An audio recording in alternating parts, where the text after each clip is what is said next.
The tow truck's amber light spun silently across the marble entrance of the Whitmore Grand, throwing pale flashes over 300 guests in tuxedos and evening gowns who had stepped out onto the terrace to see what the commotion was about. In the center of the circular driveway, hooked and lifted at an awkward angle, was a 1998 Ford pickup the color of rust and old rain.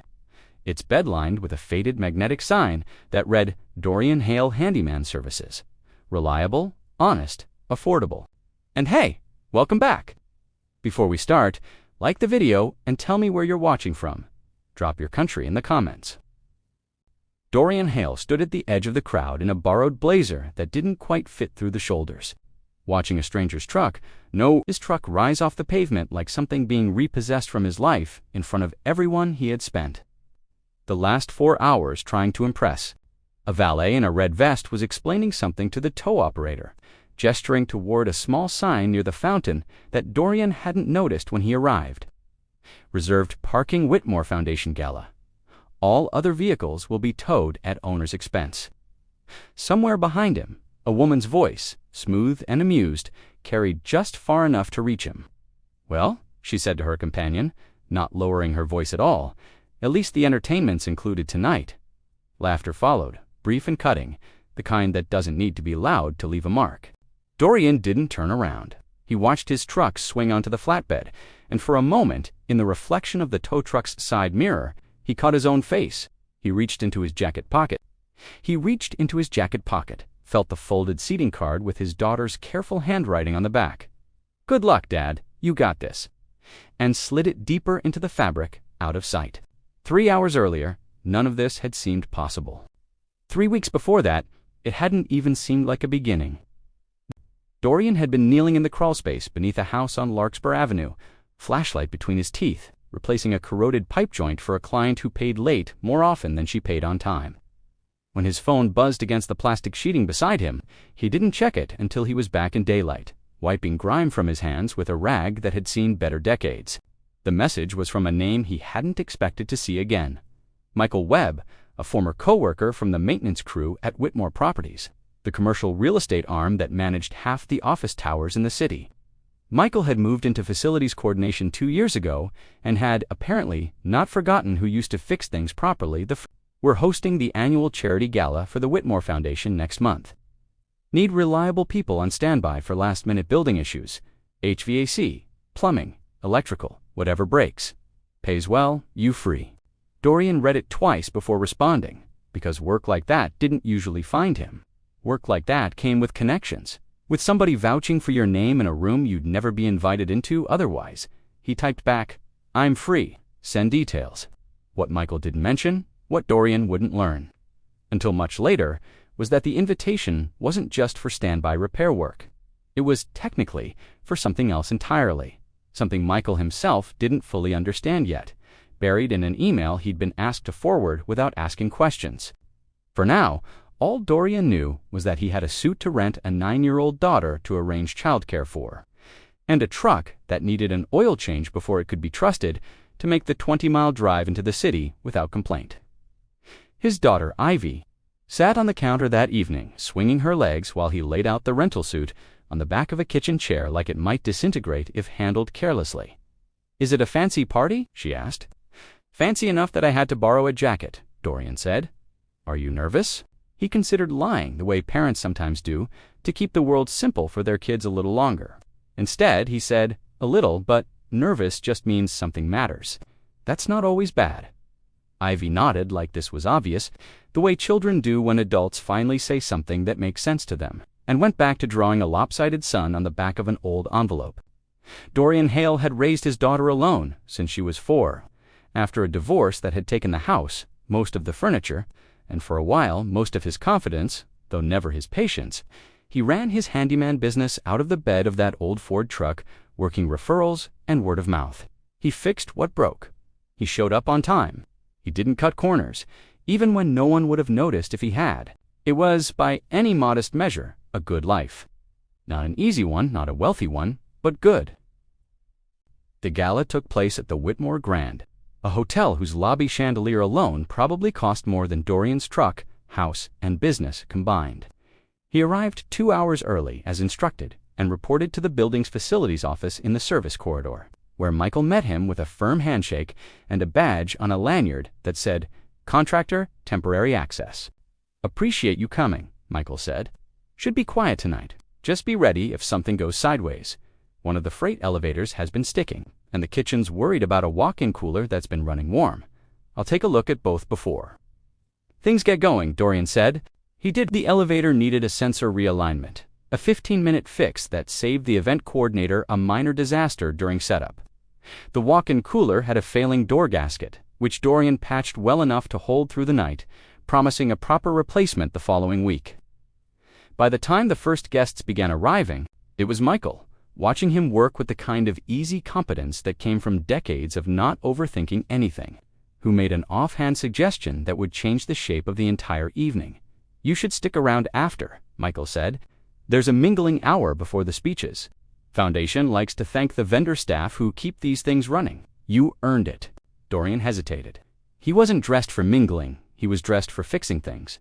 A gray button-down and slacks that were nice enough to be respectable and plain enough to be forgettable. But Michael, without asking, produced a spare blazer from a coat rack in the facilities office, left behind months ago by some contractor who'd never come back for it, and held it out like the matter was already settled. "Trust me," Michael said, "nobody in that room is going to notice a blazer. They're going to notice if you're the guy who fixed their elevator and then didn't even stay for the shrimp." He found a table near the back, close enough to the exit to feel like he still belonged to the world of service corridors and freight elevators. Far enough from the stage to avoid notice, he wasn't looking to be seen. He was looking, mostly, at the room. The easy performance of wealth, the practiced laughter. The way certain people commanded space simply by assuming it was theirs. He noticed one woman in particular, mid-50s, silver-haired, standing near the stage in a deep green dress, speaking with the kind of stillness that made everyone around her lean slightly forward to listen. She wasn't loud. She didn't need to be. Later, Dorian would learn her name was Evelyn Whitmore, founder of the foundation and majority owner of the parent company that held it. Though at the time, she was simply a woman across a crowded room whose eyes, once briefly, met his and did not immediately look away. He didn't think much of it. Rich people looked at everyone the same way they looked at furniture, assessing, cataloging, moving on. What Dorian didn't know was that Evelyn Whitmore had, in fact, been watching him for the better part of 20 minutes, ever since one of her event staff had mentioned, almost as gossip, that the elevator had been fixed by some contractor guy who just walked in, took one look at it, and had it running before anyone even called a technician. Evelyn had a habit of noticing competence in rooms full of people who were only good at appearing competent. It was, in fact, the exact quality she had spent the last 2 years quietly searching for. Ever since her son had stepped down from running Whitmore Properties' commercial division and left a gap that no resume seemed able to fill. She said nothing to Dorian that night. She simply watched, and remembered, and made a note to ask Michael a few questions later. The trouble started, as trouble often does, with someone who felt threatened by a stranger being noticed. Preston Kane had been the acting director of the Whitmore Foundation's events and vendor relations for the past 18 months, a position he treated less like a job and more like a proving ground for something larger. He believed he was owed. He was polished in the way that expensive tailoring can manufacture. Charming in the specific manner of men who have learned that charm is often mistaken for character. He had also, quietly, been positioning himself for the very division leadership role that Evelyn Whitmore had left vacant, a role he assumed was simply a matter of time, seniority, and being seen in the right rooms. He did not appreciate seeing Evelyn Whitmore's attention drawn, even briefly, to a man in an ill-fitting borrowed blazer who wasn't even supposed to be at the mingling hour, who let the maintenance staff sit at the tables. Preston asked one of the junior coordinators, not quite quietly enough. Michael invited him. "He fixed the elevator and the cooler tonight. That's what he's paid for," Preston said. "It doesn't earn him a seat." It was a small comment, the kind that evaporates the moment it's spoken, except that Preston Kane did not let it evaporate. He found the valet coordinator near the entrance 20 minutes later and asked, with practiced casualness, whether all vendor vehicles had been properly relocated to the contractor lot 3 blocks away. As service policy required, they had not. In the rush of the evening, no one had told Dorian about a separate contractor lot, and his truck sat exactly where Michael had told him to park it that afternoon, in a general lot near the fountain that had, without Dorian's knowledge, been reserved exclusively for gala guests. Only an hour before doors opened, Preston smiled, the kind of smile that photographs well and means nothing, and made a phone call to the towing company. The hotel kept on retainer for exactly these situations. He didn't mention it to Michael. He didn't mention it to anyone. He simply let the evening proceed and waited. The tow truck arrived during the mingling hour, at the precise moment when the largest number of guests happened to be near the terrace doors for photographs beside the fountain. Dorian noticed the commotion before he understood it was his. By the time he pushed through the crowd to the driveway, his truck was already being hooked to the flatbed, and a small audience of people in formal wear had gathered to watch, the way people always gather to watch something that isn't happening to them. "That's mine," Dorian said to the tow operator, keeping his voice level. "Nobody told me it needed to be moved." The operator shrugged, unmoved by the specifics. "Lots reserved for tonight. Got a call 20 minutes ago. Truck's got to go to the impound unless you can pay the release fee on site. And even then, it's got to come back down off the flatbed, which is another charge." How much the number the operator gave him was more than Dorian carried in cash, and more than he was willing to put on a card without knowing whether it would even clear. It was in that moment, flatbed lights spinning, a small crowd watching, a stranger's laughter drifting toward him from somewhere near the fountain, that Dorian became aware of Preston Kane standing near the entrance, watching the scene with the stillness of a man admiring his own work. Their eyes met briefly. Preston's expression didn't change. He simply turned, unhurried, and walked back inside as if the matter no longer concerned him. Dorian understood, in that instant, exactly what had happened, though he couldn't yet prove it and had no intention of making a scene to accuse a man he'd exchanged perhaps 10 words with all evening. He watched his truck lift fully onto the flatbed. He watched the woman near the fountain make her quiet joke about entertainment. He felt Ivy's note in his pocket and thought, briefly, painfully, about the 7-mile walk home in dress shoes that weren't built for it. Then he did the only thing that made sense to him in that moment. He walked back inside, found Michael in the facility's corridor, and said calmly, "My truck just got towed. I need to figure out how I'm getting home." Michael's face went through several stages of confusion before landing on something closer to alarm. "Towed. I parked where you told me to this afternoon." Michael pulled out his phone immediately, already dialing the events coordinator, already starting to piece together a timeline that didn't add up. But before he could get an answer, Evelyn Whitmore appeared in the corridor doorway, her expression unreadable, her voice quiet in the way that made people stop talking immediately. "Michael," she said, "walk with me for a moment, and bring him—" What Dorian didn't know yet, what he wouldn't learn until much later that same night, was that Evelyn Whitmore had been standing near the terrace doors when the tow truck arrived, close enough to see Preston Kane make his phone call, close enough to hear the tone in his voice when he described the vehicle as an eyesore that shouldn't be near the guest entrance. She had said nothing at the time. She had simply watched, filed it away, and continued observing the way she had been observing all evening, quietly, thoroughly, and with far more attention than anyone in that ballroom realized. She led them to a private office just off the main lobby, closed the door, and turned to Dorian with an expression that was neither an apology nor an explanation, but something more deliberate. "Mr. Hale," she said, "I understand your truck was towed tonight." "It was," Dorian said. "I'm not entirely sure why. I parked where I was told to." "You were told correctly," Evelyn said. "The lot wasn't reserved until after you arrived." "I know, because I was the one who approved reserving it, for a different reason than the one that was used against you tonight." Dorian said nothing, watching her carefully. There was something in the precision of her words that told him this wasn't the first strange thing to happen that evening, and that she already knew far more than she was letting on. "I'll be direct with you," Evelyn continued. "I've spent the last 2 years looking for someone to run the commercial properties division of this company, and I've interviewed no fewer than 11 candidates with far more polished resumes than the one I imagine you'd hand me.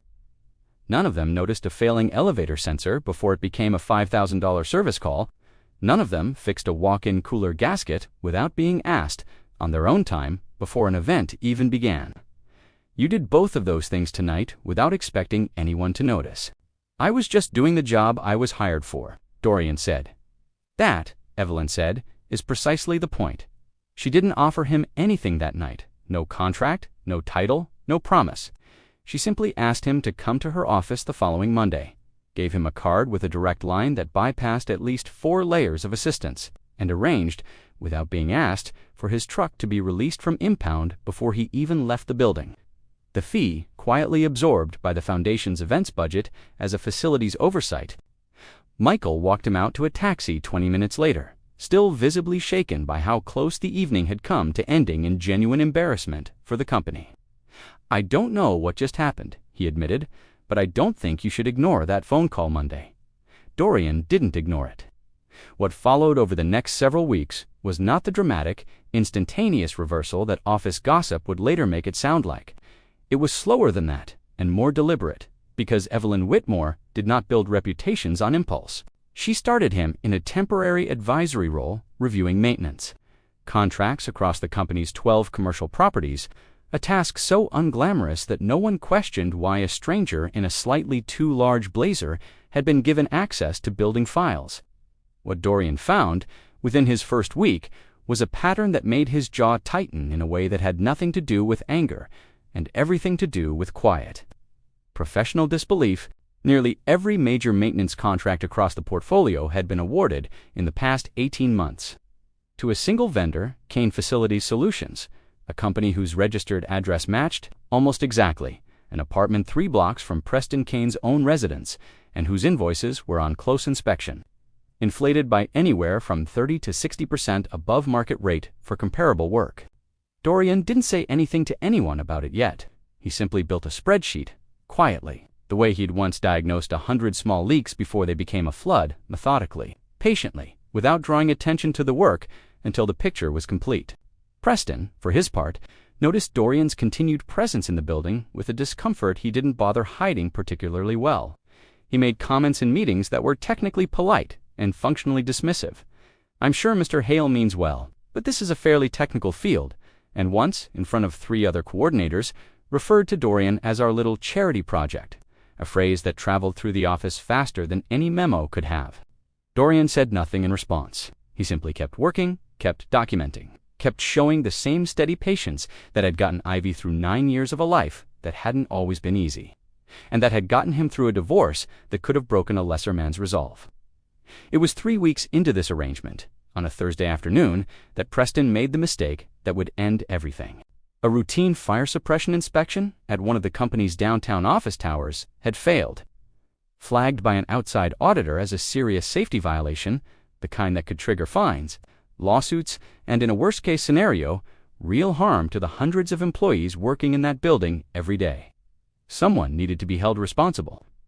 Preston, sensing an opportunity to remove the growing thorn in his professional side, moved quickly. He submitted a formal report to Evelyn Whitmore's office claiming that Dorian Hale, in his advisory capacity, had personally signed off on the inspection paperwork for that property 2 weeks earlier, despite having no license to certify fire suppression systems, and had therefore been responsible for allowing an unsafe building to remain occupied. It was, on its surface, damning. It was also, entirely, a fabrication, a signature forged with just enough sloppiness to pass a glance, but not close scrutiny. Attached to a report Dorian had never seen, for an inspection he had never performed, at a property he hadn't even visited during the relevant time period. Dorian learned about the accusation the way most people learn they've been ambushed secondhand, through a terse email from HR requesting he make himself available for a meeting the following morning regarding a serious compliance concern. He read the email twice at his kitchen table that night, Ivy already asleep down the hall, and felt something in his chest tighten in a way it hadn't since the worst weeks of his divorce. Not panic, exactly, but the particular exhausted anger of a man who has done everything right and watched it not matter. He didn't call anyone that night. He didn't send an angry reply. He simply opened his laptop, pulled up the spreadsheet he'd been quietly building for 3 weeks, added one final tab, and began writing an email of his own calm, factual, and devastating in its precision. The meeting the next morning was held in a conference room on the 14th floor, with Preston Kane seated at the head of the table beside HR Director Renata Obj, a woman whose reputation for procedural fairness was the only reason Preston had felt confident enough to bring this accusation forward at all. Michael sat near the door, visibly uncomfortable. Evelyn Whitmore had not been invited, though Preston had made sure, through a carefully worded summary email the night before, that she was aware the meeting was happening. Mr. Hale Renata began. We've received a serious report regarding the fire suppression inspection at the Delacroix Tower property. Your signature appears on the certification. It's not my signature, Dorian said, without raising his voice. I've never seen that document before. This email arrived last night. I've never visited Delacroix Tower in any professional capacity, and I hold no license to certify fire suppression inspections, which anyone reviewing my file would already know. Preston's expression remained composed, the practiced stillness of a man who had rehearsed this moment. The document is in the system, Dorian, with your name on it. I understand this is uncomfortable, but the evidence speaks for itself. It does, Dorian agreed, which is why I'd like everyone in this room to see all of it. He opened his laptop, connected it to the room's display, and began, calmly, to walk through 3 weeks of documentation that no one in that room, except perhaps Preston, whose composure was beginning, almost imperceptibly, to crack, had known existed. He showed the vendor contract history, the pattern of inflated invoices routed to Kane Facilities Solutions, the address overlap with Preston's own residence, the timeline of approvals that always, without exception, ran through Preston's signature alone. Then he showed the building access logs for Delacroix Tower logs that Dorian, as part of his advisory review, had already requested weeks earlier for an unrelated audit, and which showed, with time-stamped clarity, that the actual inspection on the date in question had been performed not by Dorian, but by a technician from Kane Facilities Solutions, whose incomplete and non-compliant report had then been quietly buried, replaced by a forged document bearing Dorian's name. The room went very quiet. I don't know exactly why this was done, Dorian said, closing his laptop. But I know it wasn't an accident, and I know it wasn't mine. Renata, AGA, to her credit, did not hesitate. This meeting is suspended, she said, pending a full internal investigation. Preston, I'll need you to surrender building access while we review the access logs and vendor records in detail. Preston opened his mouth to object, found nothing sufficient to say, and closed it again. The investigation that followed took 11 days and confirmed everything. Dorian's spreadsheet had already quietly proven the forensic review of email servers uncovered the original message in which Preston had arranged for the fabricated certification to replace the real inspection report, a message he had, carelessly, never deleted from a shared drafts folder he assumed no one else could access. Interviews with 2 Kane Facilities Solutions technicians offered immunity from any personal liability in exchange for honesty, confirmed that inflated billing and falsified paperwork had been standard practice for over a year, at Preston's explicit direction. Preston Kane resigned before the investigation formally concluded, a resignation that Evelyn Whitmore's legal team accepted with the clear understanding that any future reference check would include, at minimum, an honest account of the reasons for his departure. Kane Facilities Solutions lost every contract with Whitmore Properties within the week, and the company's outside counsel began the slower, quieter work of recovering damages through the courts. Dorian did not celebrate any of it. He simply went home that evening, made dinner for Ivy, and said very little about the day the way he had said very little about most of the difficult days in his life. It wasn't until Ivy asked, over spaghetti, did the bad thing at work get fixed, that he allowed himself something close to a smile. It's getting fixed, he said. It takes time, but it's getting fixed. 2 weeks later, Evelyn Whitmore called him into her office, not the small conference room this time, but her own, on the top floor, with a view of the city that made the Whitmore Grand look small by comparison. I'm offering you the division director position, she said, without preamble. Full authority over commercial properties, 12 buildings, a budget line that will make your current one look like a rounding error.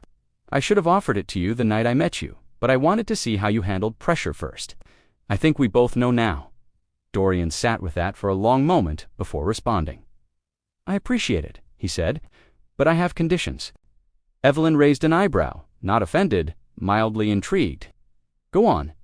Every vendor contract over a certain threshold gets reviewed by at least 2 people, not 1. Every maintenance worker who flags a safety issue gets protection, not punishment, no matter how small the issue seems. And there's an anonymous reporting line for anyone who sees what I saw and doesn't have the paperwork to prove it yet. Done, Evelyn said, without hesitation. Anything else? One more thing, Dorian said. The contractor lot needs better signage. Nobody should get towed for a mistake that isn't theirs. For the first time since he'd met her, Evelyn Whitmore laughed a short, genuine sound. "I'll have it fixed by Monday." The gala of the following year was held again at the Whitmore Grand, and Dorian arrived not through the service corridor this time, but through the front entrance in a suit that fit properly through the shoulders. With Ivy beside him in a dress she'd picked out herself, insisting she was old enough now to come to the fancy party. Near the fountain, in the same spot where his truck had once been hoisted onto a flatbed in front of 300 strangers, there now stood a small brass plaque, easy to miss unless you knew to look for it, commemorating the newly renamed Hale Wing of the Foundation's Community Workshop Program, A Initiative.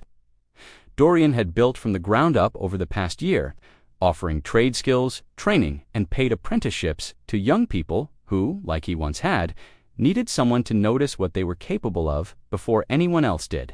He didn't need the plaque. He barely glanced at it.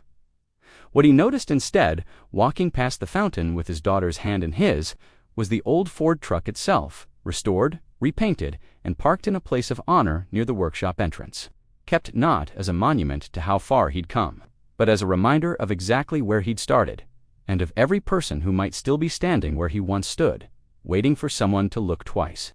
Ivy tugged his sleeve as they passed it. "Dad," she said, "are you going to be nervous tonight?" Dorian looked at the truck, then at the ballroom doors ahead of them, warm light spilling out onto the driveway. "A little," he admitted, "but that's all right. It still means something matters." And together they walked inside.